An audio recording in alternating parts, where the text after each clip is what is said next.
Hello. Ayan mga kaibigan, ito kay Bandoy Machine Shop. Siyempre kasama natin din si Sergio. At pakikita ko sa inyo, ito yung bengkong o yung hindi naka-align na mags. Pang anong motor to, sir?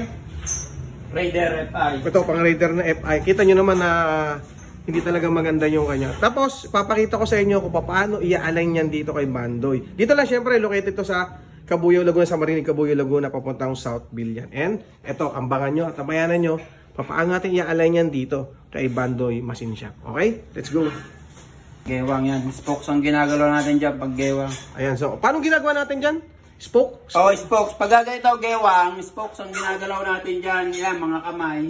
Pag bengkong naman dito, tinataas natin yan. Katulad niyang gewang, tatanggalin natin yan. Ngayon, sige. Kaya medyo matagal pag gagawa ng gewang. Pag gewang, ang ilang minuto tatapos bago matapos sa isang mags sa pag-gewang. Tulad dito yung pinakita ko kanina na medyo. Tulad kanina, medyo malala, medyo mabilis kasi yung ganito talaga. Pag ako tatanungin, yung ganitong mags talaga, malambot to. Hindi katulad ng stock, matigas. Oo. So, syempre, disclaimer lang dun sa mags na yan, kung anong brand ng mags na yan, no? Tulad ko, manggagawa ako, alam ko yung matigas. Tsaka yung mags. Oo. Kasi lagi nga ako nagawa ng mags araw-araw halos. Ayan, no? Mga ilang minuto, kahit 30 minutes, 1 hour siguro, ganito, may higit pa. Depende sa klase ng mags sir, kasi may gewang na matigas. Tulad dito, mabilis sumunod, kaya medyo mabilis natin nagagawa. Okay. Ngayon, presyo, pag-uusapan natin. Magsasabi ka ba ng presyo kung magkano yung...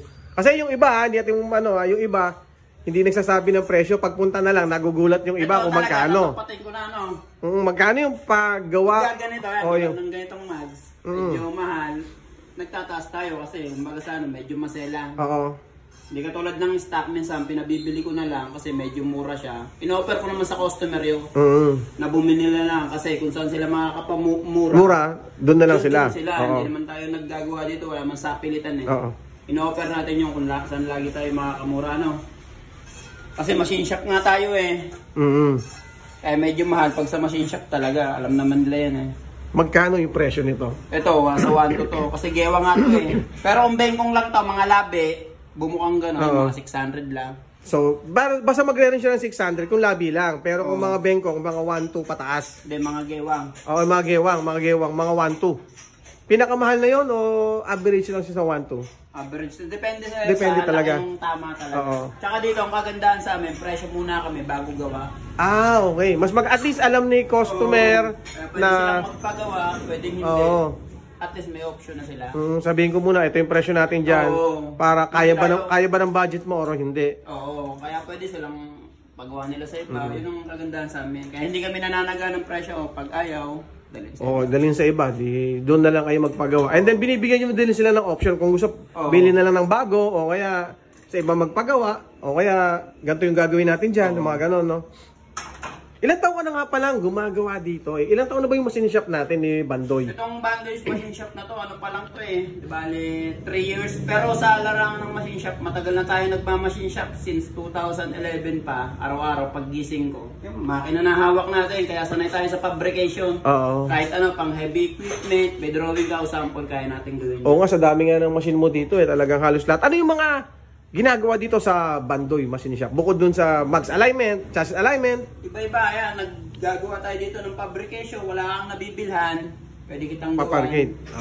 Kaya lang, pero pag sinabi mo may nabibilhan, bumili. Kasi alam naman natin, pag may nabibilhan, mas mura talaga. Kasi pag pumasok tayo sa machine shop, minsan times 4 presyo, times 3.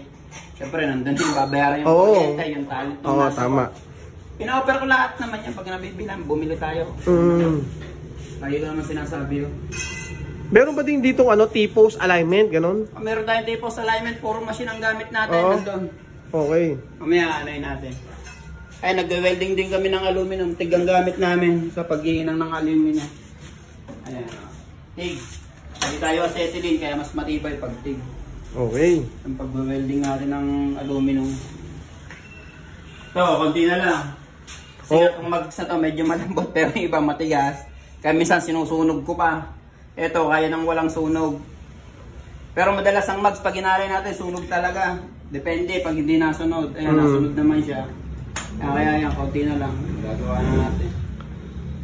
Tagasan ba yung may-ari nito? Malayo ba yung may-ari nito? Taga Batangas pa yan. Taga Batangas, dinayo ka pa ng taga Batangas. Ito taga Laguna, marinig to. Tubigsak, Kabuyaw, Laguna. Tapos dinadayo pa ng taga Batangas. Karamihan napunta dito, yung malalayo. Alas malalayo naman tayo napunta dito. Ayun o, ganun pala yung pag-aalay ng mags. Ayan o. Depende sa tama yun. Depende. Basta depende yan kung anong klaseng tama. Kung bengkong o... Lagi na nga tayo nag-aalay ng mags. Alam natin kung saan natin titirahin na yan. Ayun, ang laki ng pinagbago na simula nung kanina, di ba? Yan, alas alay na yan. Konting-konti na lang yan, konti na lang yung... Nagbiwigil.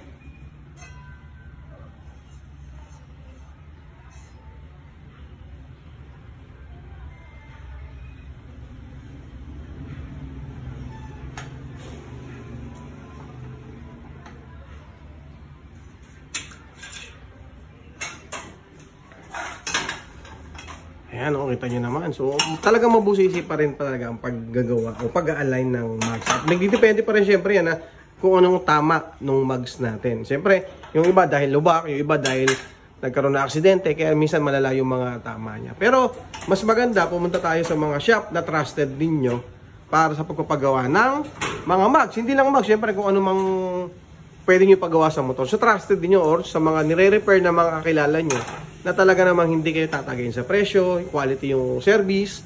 Tsaka syempre kasama din natin yung kung paano sila magtrato sa mga customer nila. Kasi baka mamaya yung iba, so real talk, pera-pera lang. Diba? Dito may option, diba? May option sila. Magpagawa kayo sa amin, okay. Kung hindi, okay. Pero bibigyan namin kayo ng option kung ano yung dapat na magandang gawin nyo. At sabi nga niya, sabi nga ni Bando, totoo na mga real talk tayo, kapag sa machine shop kayo nagpagawa, medyo mas mahal ang presyo niyan. Compare natin doon sa mga bibili ka na lang or yung sa labas mo bibilin talaga.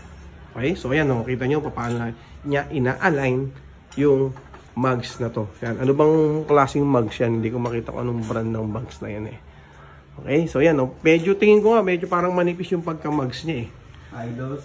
Oo. Talaga yan. High-loss? Minsan pag sobrang daming bengong na to, hindi na natin tinatanggap kasi nga. Minsan sobrang lambot, pag inaano natin pumapasok sa loob. Kaya kita mo naman talaga pag pinansin mo, medyo manipis talaga yung pagka-alloy niya. Yan, so syempre, depende pa rin yan sa kung anong mags ang pinapagawa ninyo. Magdidepende pa rin yan sa presyo, tsaka kung gaano katagal gagawin. Okay, so syempre, dito Bandoy na to ay matagal na. Open to ng 8 AM hanggang may customer pa. Siguro kahit mga 8 or 9, basta may customer.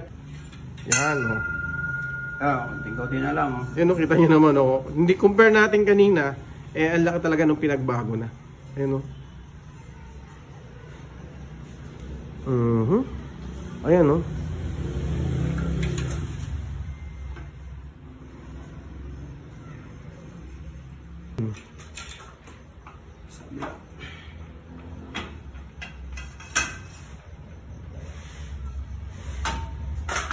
Medyo mabusisi kasi pag gewang Oo.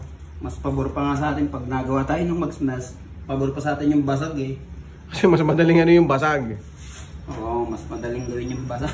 Kisa sa mga ganyan, Ayan, so mga kaibigan at mga followers natin, nakita nyo kung paano gumawa ng alignment o paano mag-align ng mugs dito kay Bandoy Machine Shop.